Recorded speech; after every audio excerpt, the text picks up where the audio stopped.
तो भाइयों, आज मैं आपसे बात करूंगा कि देश में जो सवर्ण वर्ग में आक्रोश है, जो यूजीसी को रोल बैक को लेकर के और आरक्षण को आर्थिक आधार पर लागू करने के लिए या उसको उसको रिफॉर्म करने के लिए जो कहा जा रहा है, उसका कारण क्या है, यह स्थिति आई कैसे?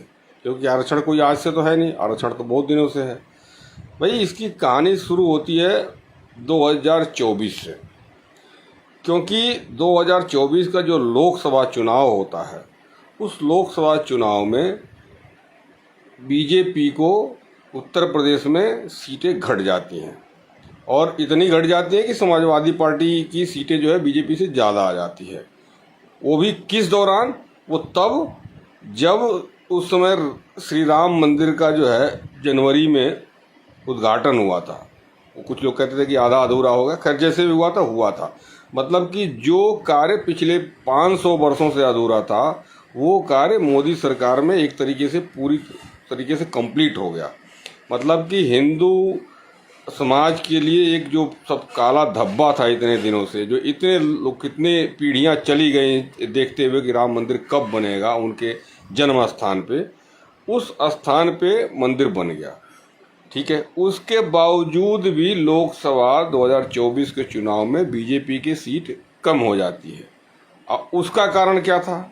उसका कारण यह था, मोदी जी का वो नारा, अब की बार 400 पार। चलो, नारा भी एक जगह से ठीक था, गलत था, वो तो आप लोग खुद समझते हैं।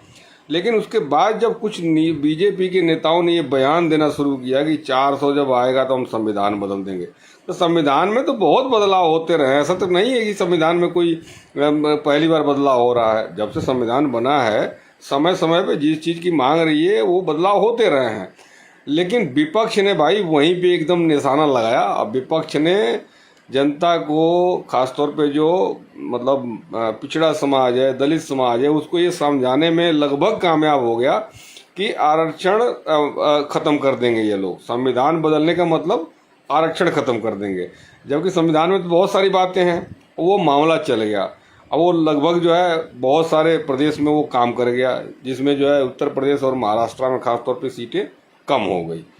अब मोदी जी और बीजेपी का माथा ठनका कि भाई, हमने जो है राष्ट्रवाद, पाकिस्तान और हिंदू हृदय सम्राट वाली जो छवि थी, ये सब चीज़ें कर लिया। इसके बलबूते हम 2 सीट से इतनी सीट तक आ गए, 303 तक आ गए थे उससे पहले वाले चुनाव में। और अब कहीं ऐसा ना हो कि अब ये मामला फंसता जा रहा है, क्योंकि जो हिंदू का वोट जो इकट्ठा होकर के मिले जा रहा था अब तक, लगभग ये नहीं कि 100% वोट कर किसी को नहीं मिलता, लेकिन हर समाज का वोट मिला। उसमें अपना सवर्ण भी था, ओबीसी के भी वोट भी थे, दलित के भी थे। उसके बलबूते मोदी सरकार चल रही थी और प्रदेशों की सरकारें भी चल रही थी। अब इनको लगा कि भाई अब ये वाला मामला जो है फिट नहीं बैठ रहा, अब कुछ नया करना पड़ेगा।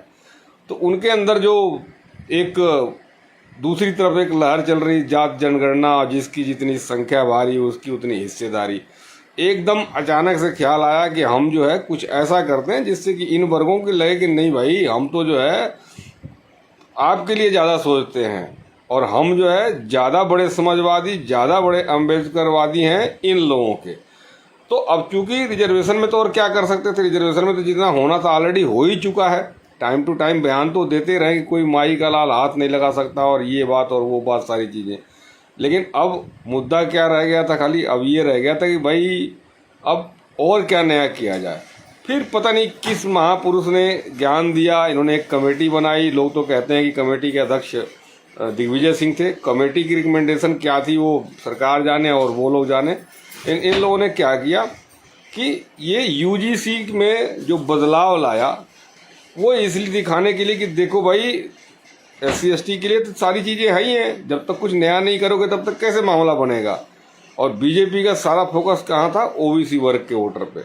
उन्होंने उसमें उसको घुसेड़ दिया भाई, और उसमें एक तरीके से मान लिया गया कि सवर्ण समाज का जो बच्चा आएगा वो आत्म दमन होगा, या जब भी गलती होगी उसी की होगी, दूसरे किसी का नहीं होगा, जबकि ये पूर्णतः मिथ्या है, गलत है।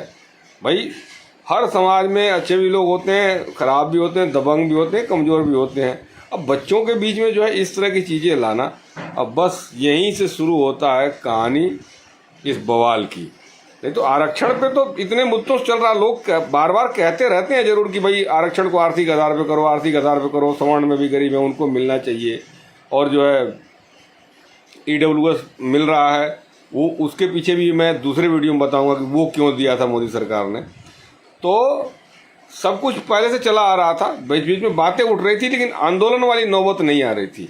लेकिन सवर्ण समाज मतलब एक तरीके से जो है वो दूध का जला छाछ फूंक के पीने वाली बात है। जो UGC का जो मामला आ गया कि भाई हम तो झेल लेंगे इन चीज़ों को, चाहे वो SC ST हो चाहे रिजर्वेशन हो, लेकिन आप हमारे बच्चों को अगर इस तरह की चीज़ें करोगे तो फिर क्या होगा।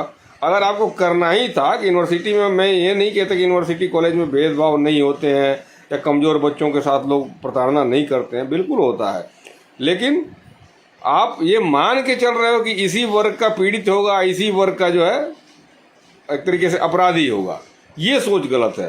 अब बस वहीं से जो है जो सवर्ण समाज, आपने देखा होगा UGC तो चलो सुप्रीम कोर्ट में जब से होल्ड हो गया तब से थोड़ा मामला दब गया, लेकिन देश भर में प्रदर्शन तो अभी भी चल ही रहे थे उस चीज़ों में।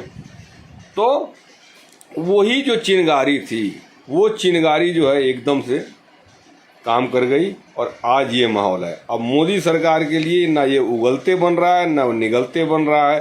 UGC पे उनका ढुलमुल रवैया है, उनको लगता है कि अगर UGC हमने नहीं लागू किया तो वो दूसरे नाराज होंगे, लागू कर दिया तो ये नाराज होंगे।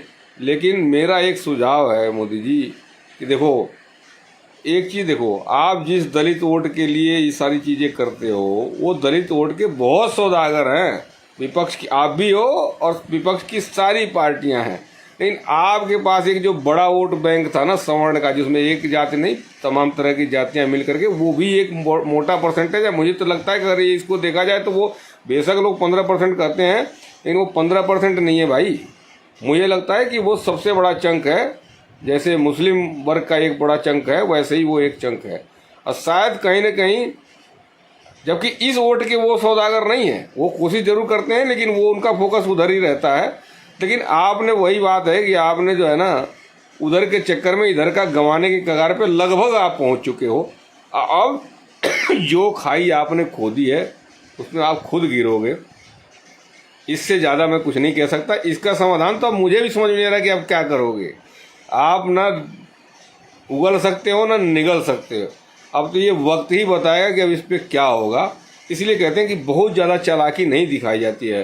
गांव में कहावत है कि बेवकूफ़ आदमी के पैर में कुछ लग जाए ना तो घसीट करके जो है पैर रगड़ के चल देता है, लेकिन ज़्यादा समझदार जो बनते हैं ना वो उसको पहले ऐसे देखेंगे पैर उठा करके, फिर टच करेंगे कि भाई क्या लग गया, इस सूंघ के देखेंगे। मतलब ज़्यादा समझदार आदमी 3 जगह पोतता है, तो मोदी सरकार जो है 3 जगह पोत चुकी है भाई। तो ये है आज का विचार।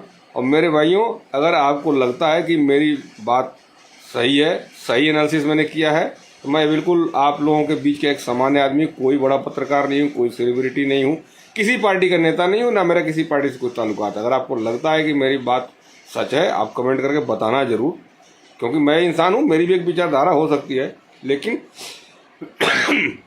किसी प्रकार की पत्रकारिता या किसी प्रकार के पॉलिटिकल पार्टी से मेरा कोई संबंध नहीं है। अगर आपको अच्छा लगे तो मुझे फॉलो कीजिए, मेरे वीडियो को देखिए, शेयर कीजिए, लोगों तक पहुंचाइए। अब मैं ये इसलिए अब वीडियो बनाना मैंने शुरू किया कि मैं चाहता हूं कि जो चीज़, जो पत्रकार बंधु जो है, आजकल पत्रकार भी या तो सरकार के एकदम खिलाफ है या सरकार के एकदम सपोर्ट में है, वैसा नहीं, न्यूट्रल होकर के अगर अपनी बात बिल्कुल सही ढंग से कोई जज कर सकता है तो वो हमारे आप जैसे लोग कर सकते हैं। इसलिए मैंने ये तरीका अपनाया है। और आपको लगता है मेरी बात में दम है, मेरी बात में सच्चाई है, जो कह रहा हूँ वो आपके समझ में आ रहा है, तो मेरे वीडियो को आप शेयर कीजिए, लोगों को भी बताइए, फॉलो कीजिए, मेरे को सपोर्ट कीजिए। आपका आशीर्वाद रहेगा तो आपके बीच में इस तरह की खबरों की इस बेहतर से बेहतर एनालिसिस जरूर करूँगा। नमस्कार।